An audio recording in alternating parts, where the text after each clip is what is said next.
నమస్కారం, welcome to I dream. నేను మీ విజిత. ప్రస్తుతం మనతో పాటు ఉన్నారు ప్రముఖ ఆధ్యాత్మికవేత్త, శ్రీ విద్యా ఉపాసకులు, ఎంతో మందికి మంత్రోపదేశం చేసిన గురువుగారు శ్రీ గురు కరుణామయ్య గారు మనతో పాటు ఉన్నారు. ఇప్పుడు గురుగారితో మాట్లాడి మన సందేహాలన్నింటినీ నివృత్తి చేసుకుందాం. నమస్కారం గురుగారు. శ్రీమాత్రే నమః. గురుగారు, మనకు రెండు రకాల మనస్తత్వాలు, అలవాట్లు, అభిరుచులు ఉన్న మనుషులు ఉంటారు గురుగారు. కొంతమంది ఫుడ్ విషయానికి వస్తే శాకాహారం తీసుకునే వాళ్ళే ఉంటారు, కొంతమంది మాంసాహారం తీసుకునే వాళ్ళే ఉంటారు. అయితే నిత్యం పూజ చేసే వాళ్ళు ఉంటారు, కానీ వాళ్ళకు మాంసాహారం తీసుకునే అలవాటు ఉంటుంది. వాళ్ళలో ఒక సందేహం ఉంటుంది, నేను మాంసాహారం తీసుకుంటున్నాను, దీన్ని వదులుకోలేను, భగవంతుని ఆరాధన కూడా చేసుకోవాలి, మరి నేను ప్రత్యేకించి ఏమైనా నియమాలు పాటించాలా అనేది ఆలోచన ఉంటుంది గురుగారు. ఉంటాయా గురుగారు అలా నియమాలు ఏమైనా వాళ్ళకి ప్రత్యేకించి? అసలు శాకాహారం అంటే ఏమిటి, మాంసాహారం అంటే ఏమిటి అన్నదాన్ని నేను మూలానికి వెళ్ళి నేను నిర్వచన ఇస్తే మన ఆలోచనే తప్పు. ఓకే. టీవీ చూస్తున్నప్పుడు లేదా పత్రిక చదువుతున్నప్పుడు భార్యను నిలువునా నరికేసిన భర్త, 30 సార్లు కత్తితో పొడిచిన భర్త అంటే ఇలా చూస్తాడు చూడండి, అది మాంసాహారం కళ్ళు. ఓకే. మనం చూసే ఆహారం ఇక్కడే కాదు, ఇక్కడ ఉన్నాయి. మనకి ఇక్కడికి వెళ్ళి ఇదే ఆహారం అంటున్నాను. అవును గురుగారు. ఇది శాకాహారమైనా ఇది మాంసాహారం అయితే మన మాంసాహారాల కిందే లెక్క. నా మీద నా ఒక తీసుకునే ఆహారం వల్ల నాలో మార్పులు కలుగుతూ ఉంటే అది నిషిద్ధము. ఓకే. అంటే నేను మాంసాహారం అంటే చికెను మటను ఇలా అనుకుంటున్నాను, అది నాలో కలిగిన ఒక ఎన్వైరన్మెంట్ వల్ల అలా అనుకుంటున్నాను. కానీ నిజానికి ఎవరినో గురించి చెడు మాట్లాడుతూ ఉంటాడు, వాడు బలానా చెత్తకాడండి బాబు, అలాగా ఇలా అని అంటూ ఉంటారు. ఇలా ఇంకోటి గురించి చెడు మాట్లాడుతూ ఉంటే వీడు ఆనందిస్తున్నాడు చూడండి, బ్రహ్మాండమైన మాంసాహారం అది. వీడు అది లేకుండా ఉండలేడు, అదే హ్యాబిట్ ఉంటుంది, అదే హ్యాబిట్. అంచేత నేను మాంసాహారం అంటే ఏమిటి, శాకాహారం ఏమిటి అని ముందు నిర్ణయించుకుందాం. అలాగే గురుగారు.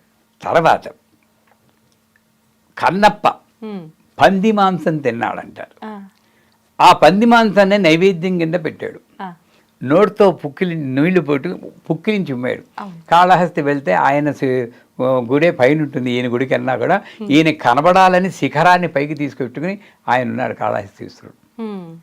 మరి ఇక్కడ చూస్తే ఏమిటి, నువ్వు ఏ ఆహారం తింటున్నా ఆ ఆహారం నీలో చేసే మార్పుల్ని గమనించాలి. నెంబర్ 1. ఓకే. నీ కల్చర్ ప్రకారం మనం పుట్టినటువంటి ఒక వ్యవస్థ, నేను జాతి అన్ను, మనం పుట్టిన ఒక వ్యవస్థ ప్రకారం నీకు ఈ ఆహారం అలౌడ్ అయితే మీరు తినచ్చు. పూర్వకాలంలో అందరూ తినేవారని చెప్పుకుంటారు పురాణాలు. కానీ మీరు సత్యనారాయణ వ్రతం కథ చేశారు ఎప్పుడో, పూజ సత్యనారాయణ వ్రతం, దాంట్లో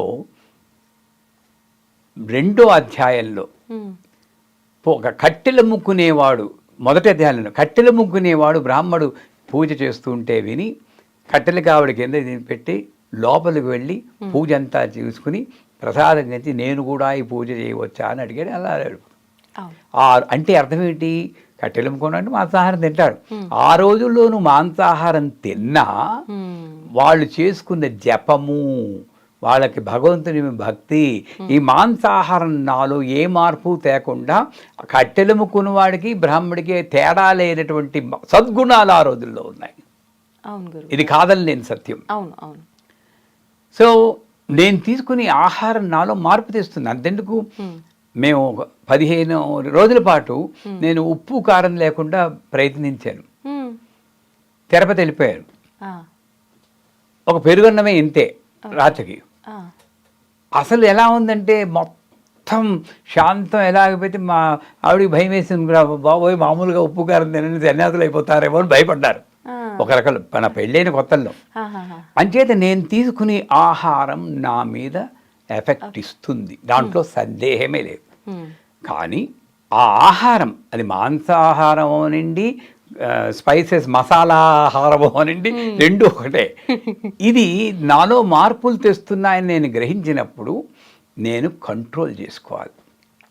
నువ్వు ఆహార నియమాల ప్రకారం నువ్వు ఇంత కొంచెం తినచ్చు, దాంతో ఏమీ తప్పులేదు.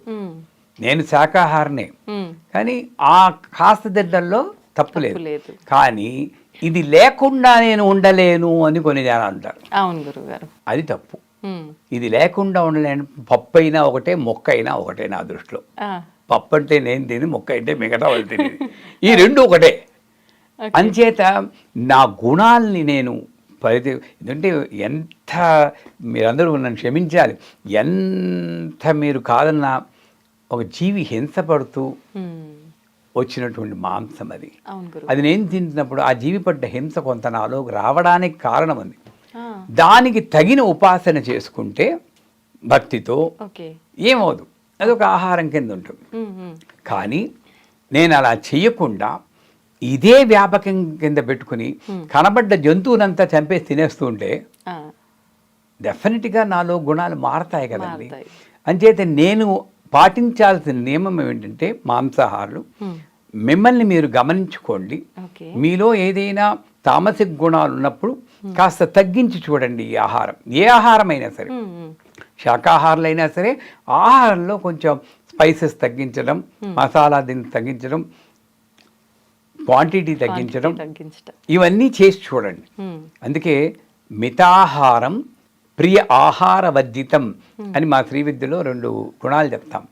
మితాహారం, కుంభాలు లాగించేయకూడదు, అంత అక్కర్లేదు, ఎంత తింటే చాలు. ఆ మిగతా ఎక్స్ట్రా అంతా నువ్వు దానం చేయాలి. ప్రియ ఆహార వర్జితం. రసగుల్లా అంటే నాకు చాలా ఇష్టం. తింటారా గురుగారు ఇప్పటికి? లోపలే పెద్ద షుగర్ ఫ్యాక్టరీ ఉంది. ఇంతకుముందు తినేవాళ్ళం. కానీ మా గురువుగారు చెప్పారు, ప్రియ ఆహార వర్జితం అంటే అది అక్కర్లేదని నేను వదిలేయడం కాదు. రసగుల్లా తీసుకుని ఇప్పుడు మాంసాహారం లేనిదే నేను ఉండలేను అనుకున్న వాళ్ళు చెప్తున్నాను. అది తీసుకుని ఆ మొక్క ఏదో పెట్టుకుని ఇంకా తింటాను ఇక్కడ చొంగలు కారిపోతూ ఉంటాయి ఈ మసాలా బాధలకి. ఇక్కడ పెట్టి వద్దు అని కింద పెట్టేయగలగాలి. కష్టం గురుగారు, మీరు చెప్తుంటే నేను తింటున్న ఫీలింగ్.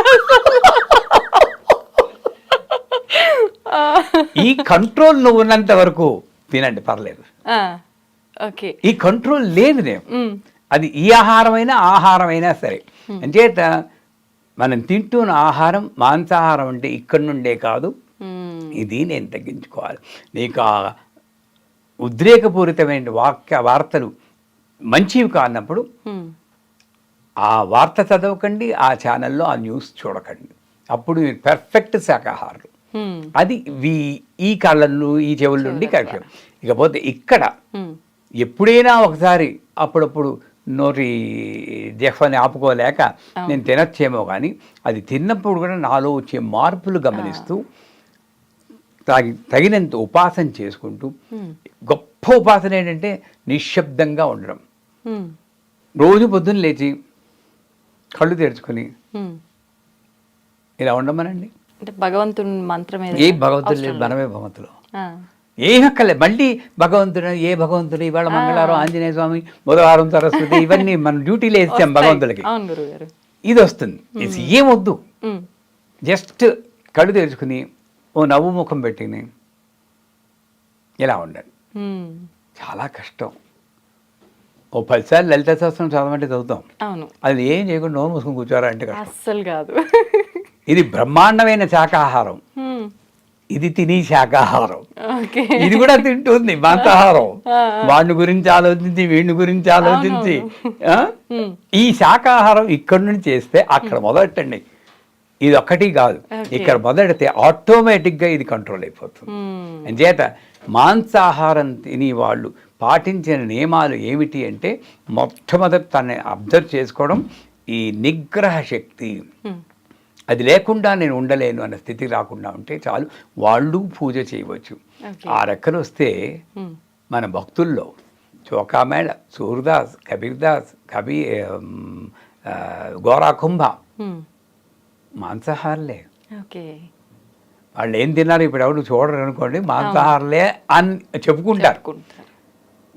మరి వాళ్ళందరికీ వచ్చింది కదా. సో మనం గమనించాల్సింది ఏంటంటే, మన తింటున్న ఆహారం అది శాకాహారమైనా మాంసాహారమైనా మన గుణాల మీద విపరీతమైనటువంటి ప్రభావం కలిగించకుండా ఉంటే, నియమంలో పరిమితి వ్యవస్థలో ఏదైనా తినొచ్చు, దాంట్లో తప్పు లేదు. ఓకే, అదొక్కటి మనం కరెక్ట్గా చూసుకోవాలి. ధన్యవాదాలు గురుగారు. శ్రీవాదరు